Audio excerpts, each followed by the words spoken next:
Hi there, my name is Mariah Oaks, and my project was on supporting older adults aging in the North Seattle area. So my hypothesis was looking at how can we improve supportive services so that individuals that are age 65 and plus are able to age in the community rather than a skilled nursing facility. And the background for this project, so the Seattle area is an urban city. It has a population of about 600,000. North Seattle itself is a pocket in this area, and it has demographics that are similar to the greater Seattle area. But this really wasn't reflective of the population that my clinic served for RUAP, because the clinic served a much more diverse population, multiple languages spoken there, and the individuals were served and provided medical care regardless of their insurance status or their ability to pay. They offered what's called a sliding scale. So in terms of life expectancy in Seattle, it's about 82 years old. So as you can see, ensuring that older adults have enough support in their community to remain there is going to be an ongoing issue. In terms of the community profile assets, so one program that I delved deeper into was the Providence Elder Place or PACE program.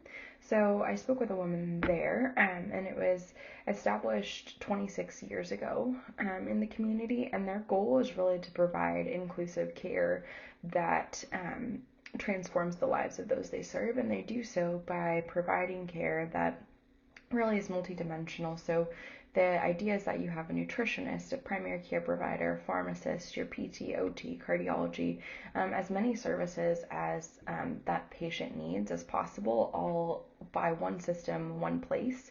They provide things like transportation, care management, so just that additional layer of continuity for patients. To help them age within the community and transition them when needed to additional services.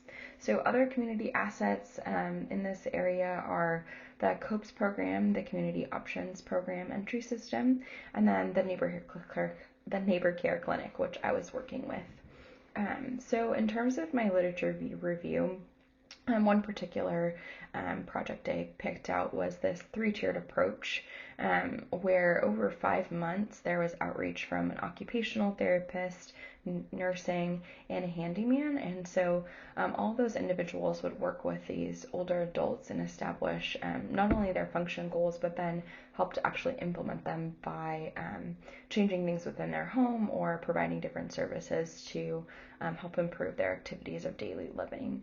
So some strengths for this program were that the study design was focused on more than just like overt changing in ADLs. So things like focusing on what the patient found important in terms of their overall function versus what someone solely assessed them as needing.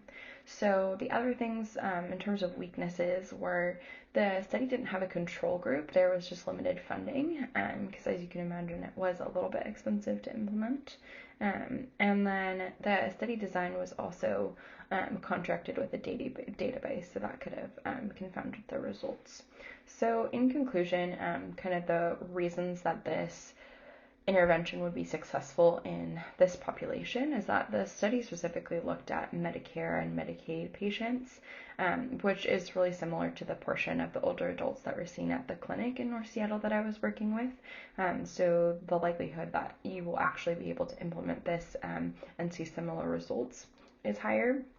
And the study design was also designed to address things like